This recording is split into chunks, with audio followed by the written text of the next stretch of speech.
I had it set up wrong the first time. Sorry about that. If you're on the other one. Sorry. So when you get in here, say hi. Let me know who you are, where you're from. Things like that, what your questions are. I'm gonna work on my nails while we wait for questions to come in. I'll tell you what I've been up to. I went to Kansas City this weekend to see my husband because he's an over-the-road truck driver. And unless I go to him, we don't get to see him. So that sucks. So we drove 8 hours to go see him.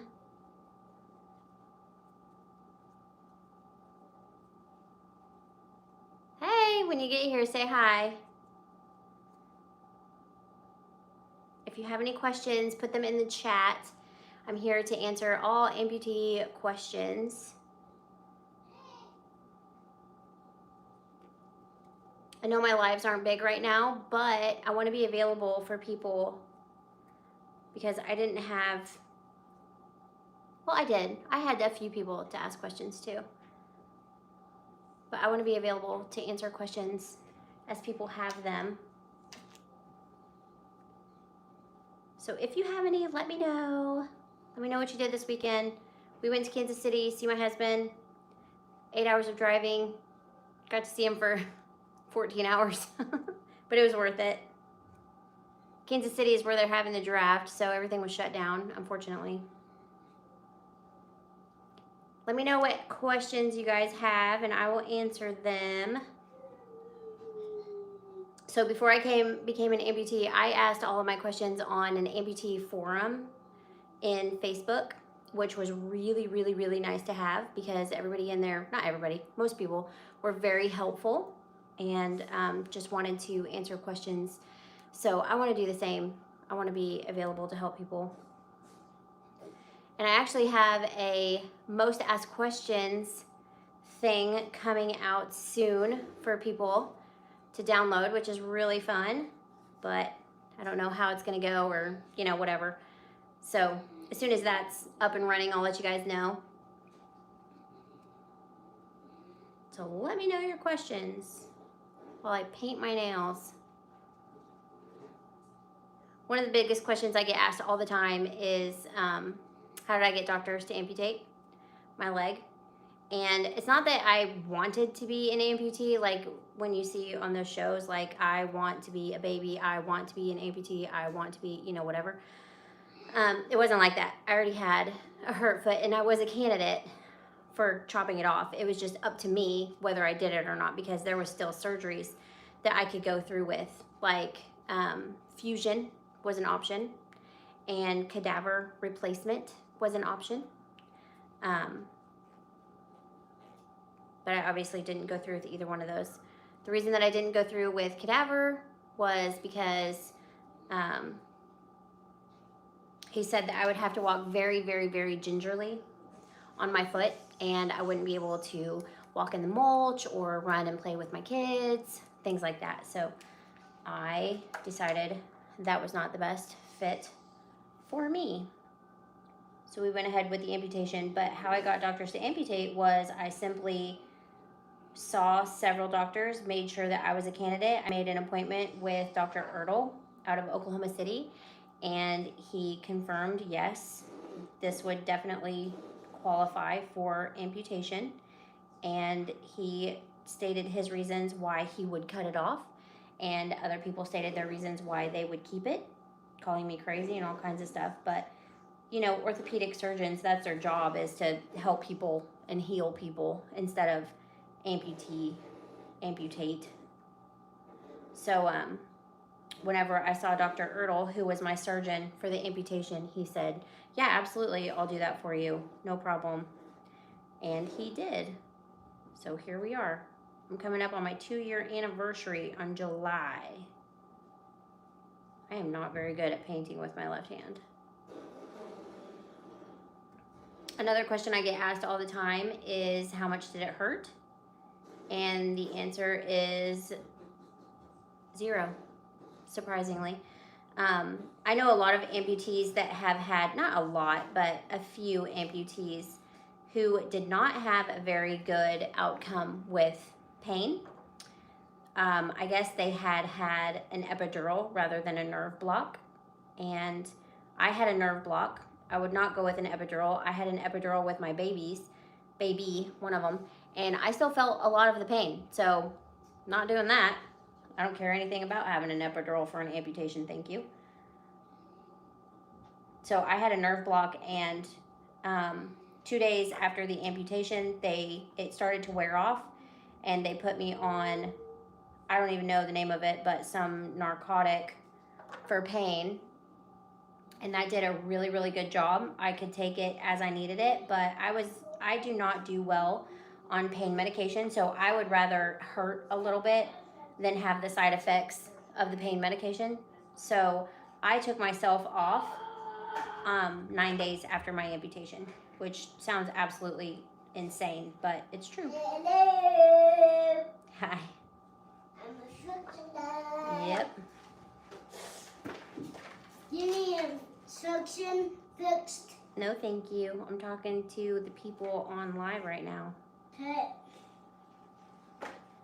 So another one that I get asked all the time is, how much did it cost? And it cost my deductible. So we actually split it over 2 years. The first year I went to go see specialists. Is that how it went? I may have done it all in 1 year, but it basically just cost my deductible. And since the surgeon was willing to do it, it was considered a necessity, I guess. Anyways, insurance was willing to pay for it. So they did, and that's how I got it, the amputation. And my deductible happened to be somewhere around like $5,000 or something crazy like that. So, and my best advice would be to call your insurance and find out what they cover, what they don't, things like that. They covered one walking aid for me, and we chose a wheelchair. We could get crutches, wheelchair, walker, things like that. We chose the most expensive thing, obviously, so that we didn't have to pay for it. We could pay for the other things ourselves. So we bought an iWalk that I have never used because I can't get the hang of it. And we bought a walker and crutches off of Facebook Marketplace, and I did use both of those. And the wheelchair I did use in the beginning whenever I didn't have my prosthetic leg, but I haven't really used it since. So I guess you could borrow one if you don't plan on being in it long term. There's been a couple times that I've been down. Oh, the thing that I use all the time, like all the time, even to this day, is my knee scooter. I cannot get around without my knee scooter because I use that in the middle of the night instead of putting my leg on to check on the kids, change the temperature in the house, go to the bathroom, things like that. The knee scooter is where it's at instead of putting on all of my leg components. So, tell me your questions or I'll just keep going down the list. Let's see, what's another question that I get asked all the time? Is it hard to walk in a prosthetic leg? I get that question a lot. And the answer is yes in the beginning, but no, not at all now. I don't even think about walking now. In the beginning, I had to very strategically take every step, very carefully calculate my movements. And I don't know if that was because my brain didn't want to walk in it or it was because it was physically that hard. I'm not really sure, but I was very, very cautious. I did not want to fall and I did not want to screw anything up. So I was very cautious. Whether or not I needed to be, yet to be determined. I don't know. So those are painted. Now they're just gonna dry and I'll answer questions. How many prosthetic legs do I have? The answer is 1. Because your prosthetic leg is made up of a socket, and then the bottom components are the metal pieces that generally do not change. So I have right here, this is the socket, and any foot, not any foot, most feet can be attached to the socket. My socket is carbon fiber, and socks is another one that I'll get to in just a minute. Why do I wear socks? These socks right here, because that's not my liner. Those are socks. Okay, so my socket is made up of the carbon fiber socket piece. And then on the bottom, I actually have a hook for my all day, it's called a blade, for my everyday wear. And the reason for that is because it's a highly active foot. It's a highly active blade. So I can do a lot of activities really quickly. I can break out into a run to go help my kids if needed. But the reason that you don't wear a running blade all the time is because it has a lot of spring back. And so you'll feel like a rabbit or a kangaroo as you walk. And my All Pro feels a little bit like that, but not nearly as much as like a running blade would. It sends a lot of the energy put into it back at you. But regular feet don't do that. That's why I have the All Pro foot. Why do I wear socks? That is because this socket right here is too big for me. So it would be the equivalent of if you wear a size 7 shoe in the morning, but then your size 6 by the afternoon, and maybe a 5.5 by the evening. Your foot would shrink. So that's the equivalent of why I wear socks. You would have to add socks throughout the day on your foot in order to make your shoe fit. My limb, for whatever reason, loses volume throughout the day, and so whenever I lose volume, I have to add on socks to take up that extra space in my socket. Same as the analogy with the shoe and your foot shrinking throughout the day. You have to add socks to take up the extra volume in the shoe. So, because I get that question a lot. And that's another thing that I didn't know how to do whenever I first started. What's another question that we get asked a lot?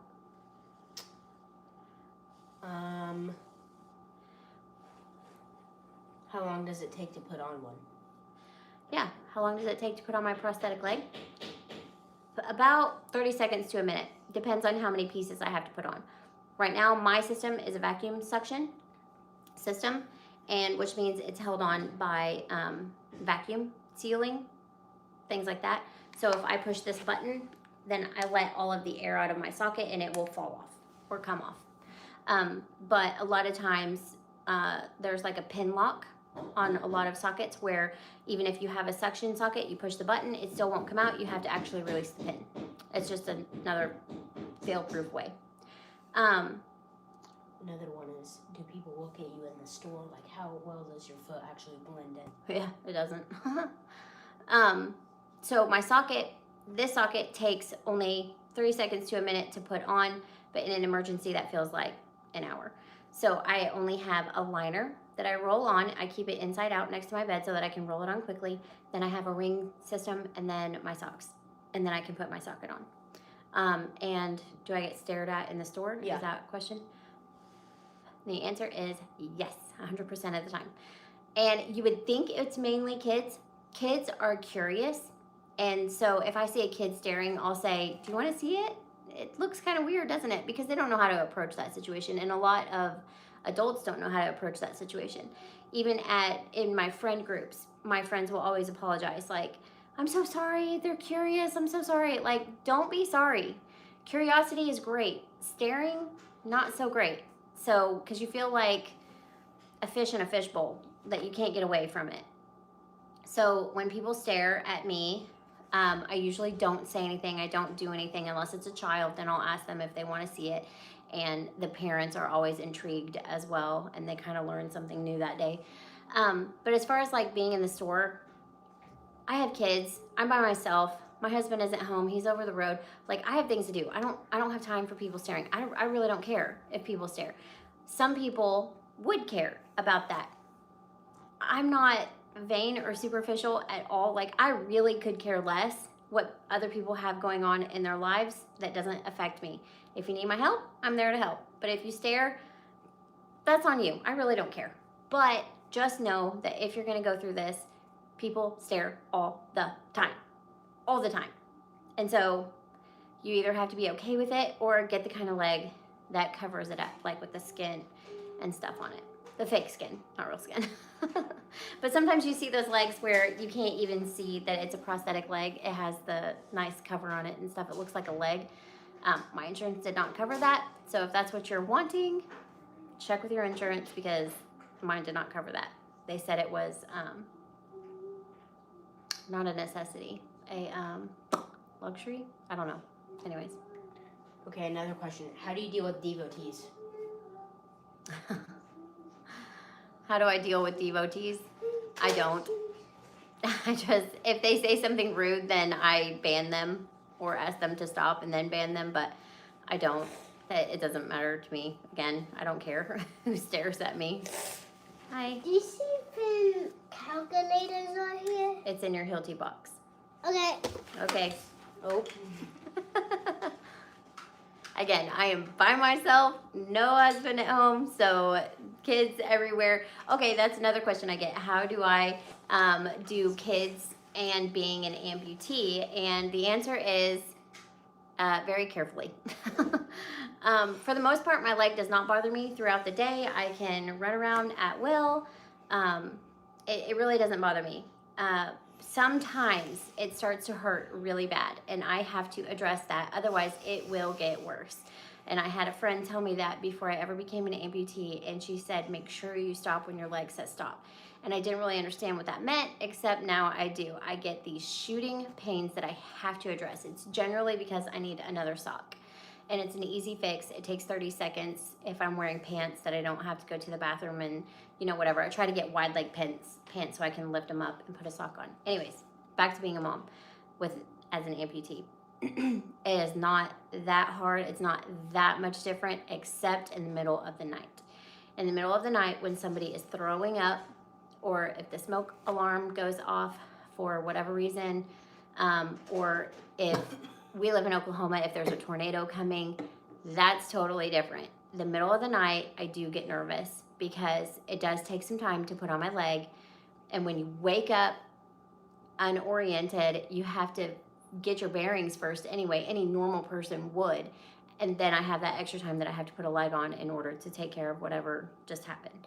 So that part sucks, but everything else about being an amputee mom is pretty much normal day to day.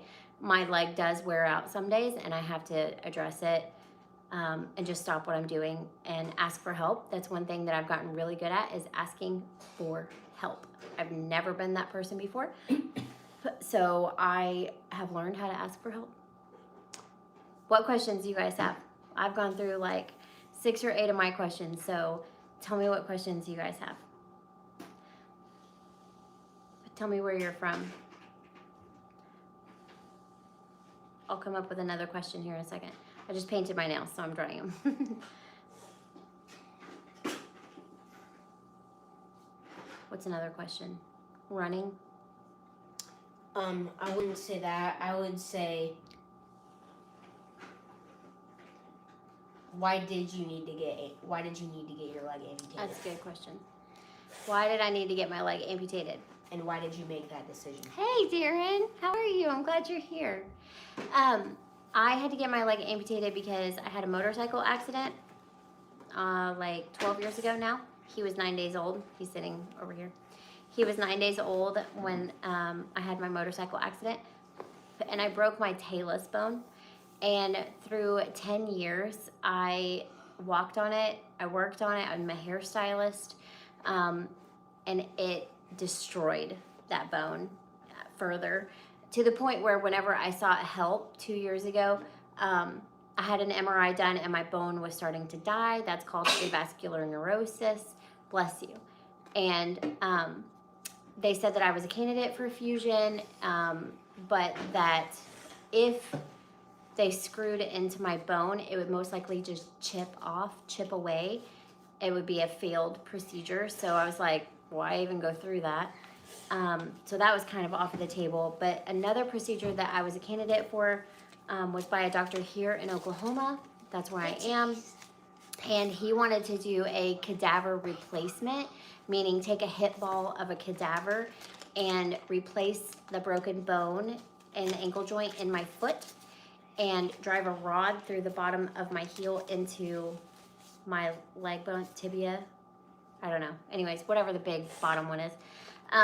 But he said with that procedure, it's brand new. It's a trial type of thing, and that I could not step off curbs. I couldn't walk in mulch, sand. Like, I had to be very, very ginger and careful with it. So I was like, that's not gonna work because I have little kids. Like, little kids don't understand, hey, don't run in the mulch. I can't help you over there. I can only help you over here. So anyways, we decided that wasn't it. And that was a really, really sad day whenever I realized that I wasn't a candidate for the other two things. So we ditched both of those ideas and went to the amputation specialist. What were you feeling when you amputated? I got a new socket today, trying it out for a week. Oh, you got a boa! How exciting! How do you like it so far? I have thought so many times about getting a boa, and if I had insurance and a prosthetist right now, I would probably get a boa because of the sock situation. So what he's talking about with the boa situation is they actually cut out pieces of your socket and they put wires inside of it so it looks nice. It still has a good aesthetic look, but you can tighten it as your limb shrinks, like what I was talking about with the socks earlier. I had to add socks to take up the volume in my system because mine doesn't shrink. His actually shrinks to his leg, and he can also expand it either later on in the day when he sits down, it'll expand a little bit, or overnight, whatever.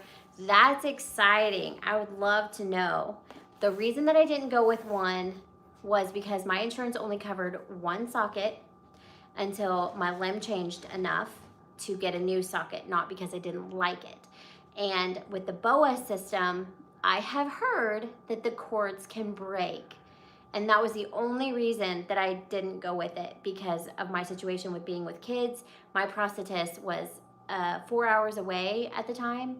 So, which was it? Oh, it was 6 hours round trip. That's what it was.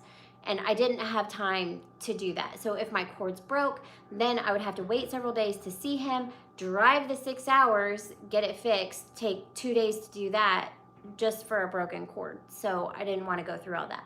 Now in my situation, if I had a prosthetist local, I would love to try it. So you'll have to let me know how you like it. I would love to know.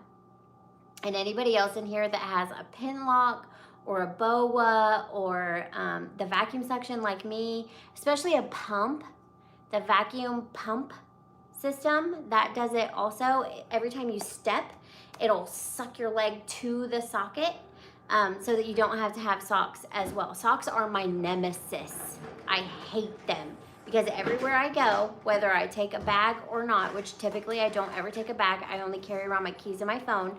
Now I have to carry around socks. And if I'm wearing like a dress or something like that I don't have pockets, that is a pain because I usually have to carry around several of them. So ladies, think of that. Well, I guess anybody can wear a dress, but anyways, what I'm saying is if you find yourself in a dress or if you wear something that doesn't have pockets, think about that because you will be carrying around socks with my system, which is the vacuum. Hey, Mom. System. Hey. Can I have a snack? When I'm finished with this, you can have a snack. Okay. Okay. I can get one. Yeah, I guess you can. You can go get a bar. That's Okay. fine. So, what other questions do you guys have? I'm gonna stay on here probably about 5 more minutes. I was double dipping. Since I have to sit here, I needed to do my nails also, and I don't have time to do it anytime else. So I'll have to do this like once a week just so I can get my nails done. What? Can I have statue? And I'm actually, don't look at my hair. I'm in the middle of doing my hair right now, and it's in the ugly stage. Yes, you can have pistachios. Here's a bag that you can put them on right here, Teddy. So I have to foil it tonight or tomorrow or something like that. I'm a hairstylist by trade, so don't do what I do. Go to somebody to have it done, but I just happen to know what I'm doing. And this is actually supposed to look like that. I haven't done the rest of it, so don't judge me.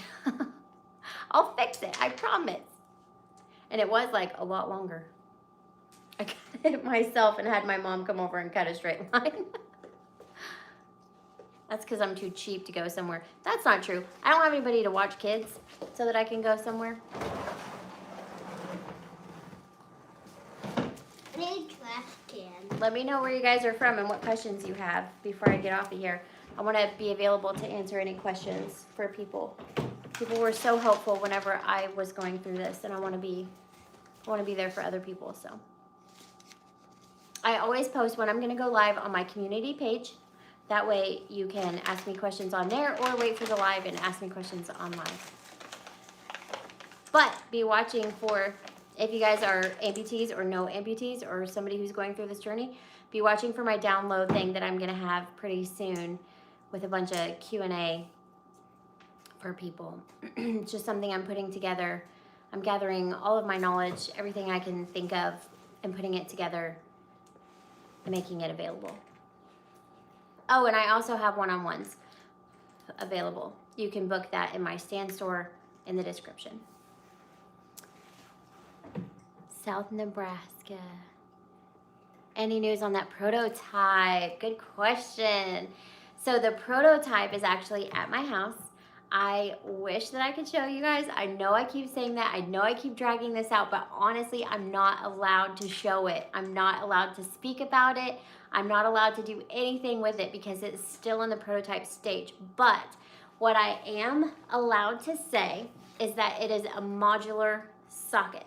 So, like my problem that I was talking about with my socks and my socket not shrinking and how it's super annoying, and thinking about kids, how if they have an amputated limb, their limb will grow, right? It's not going to stay that little bitty piece of leg. It's going to grow with them. This socket can change, and I don't know how much I can say, so I'm going to be very, very cryptic here. But the socket is modular, and it can change with your limb. It can change with your needs. It is brand new technology. It has some bugs to work out. It has some kinks, but they are talking about bringing me back to the University of Maryland, where we did our research, kind of our lab research on the real amputee, me, last year. And he's talking about doing it again in July because that's when we can film. Whenever I'm 2 years out, for whatever reason, they said you can't film under 2 years. So we're going to go there and we're going to film, and hopefully I can release it. But all I can say is that they are very quickly working through these bugs. And there was some latch system that needed to be changed because of the design of it. The bracing system needed to be adjusted a little bit, but it's getting there, and I'm super excited about it. It's amazing. I cannot wait for you guys to see it. I can't wait to introduce it to the world. And he was like, you know, you're going to have your name in like medical journals and stuff, right? And I was like, oh, that's kind of weird. And he said, well, maybe not your name. They might omit that part, but that would be so cool. And they have a grant from, you know, the science of whatever. You have to have brand new technology. Nothing has ever been done before in order to get this type of grant. So I'm really excited for them. It's groundbreaking. And you're still going to need a prosthetist for the most part, I believe. But this isn't for me to say. So we just have to kind of wait and see. Do they have any, hang on, can't see, wishful thinking on when it will be out and on the open market? Okay, that is a great question.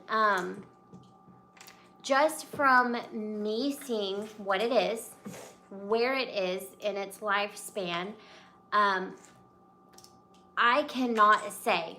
I can guess, and my guess at the rate of which it's been evolving just since I've been involved since last year, I would guess under a year. That's just a guess. Hopefully closer to 6 months. Each one of these bugs and kinks, unfortunately there's some lag time because I'll say this part isn't working or this part is causing pain, and then we'll ship it back to him. He's on the East Coast, the developers. And they'll fix it and then they'll send it back to me. Instead of flying me out each time, back and forth, back and forth, back and forth, they'll just send it back to me. We'll have a Zoom and then we'll move on to the next issue. Okay, this latch system you know, whatever. Can it be smaller? Can it be larger? Can it do this? Can it do that? Whatever. And then they'll send it back. So the way that that's going right now, I would guess under a year. Again, I have no idea because I'm not the developer. I'm just the subject. But they're working diligently. Like anytime I send it back, they send it right back. So it's been exciting. Yeah, it is awesome. It is. It's really, I wish I could tell you everything. And I'm sure that as it develops, they'll get more comfortable with, you know, saying what it is and things like that. It is. Hey, babe. That's my husband. You guys can go check out his channel too if you want. He is an over-the-road truck driver. And we just got to see him this weekend. He's been gone for, I don't know, I think it was 2 weeks. Normally he's home every 9 to 10 days-ish. He'll come home for about 34 hours, 2 days sometimes. And then he'll head back out for another 9 or 10 days. And this time he was out, I think, 2 weeks. And we packed all of his food and laundry soap and all of our stuff. And we went to go see him. The closest he could get to us was Kansas City, which is 4 hours from my house. So we went up there. We took all of his food for him and stuff like that. And got to see him and spend the day in Kansas City. Which, we didn't realize this, but that's where the NFL draft is. Surprise! And a lot of things were shut down. But it was fun. We had a good time. So what other questions do you have before I leave? I need to get back to my kids and finishing all of our nighttime routine. Babe, we are praying at 7:30 tonight. Save myself a text message. We get together with Dad every night and Zoom him, see what he's doing. He'll talk to the boys and we'll pray our prayers. I'll wait just like maybe 3 or 5 more minutes and then, oh geez. You dumped the pistachios out? No. Okay, that's okay. When my kids get quiet, it gets scary. Going to make dinner and get ready for bed. Talk to you at 7. It's already 7. I'll talk to you at 7:30. All right, guys, if you don't have any more questions, I'm going to go. But if you do have questions, you can always write to me on any of my posts, any of my videos. I try to respond to everything. And if I miss it, send me a message on social media. I'm on TikTok, Twitter, Facebook, Instagram, YouTube. That's pretty much it. So find me on there. And yeah, ask me your questions. And my email is always in the description. So if I overlook your comment, you can always get on there also. So be watching for that download that I am making for you this week for amputees, for new amputees. And yeah, I guess I'll see you guys on my next video. Have a great night. I'm going to give it like 3 seconds to hang up because it's behind. So bye. Goodbye. Okay, bye.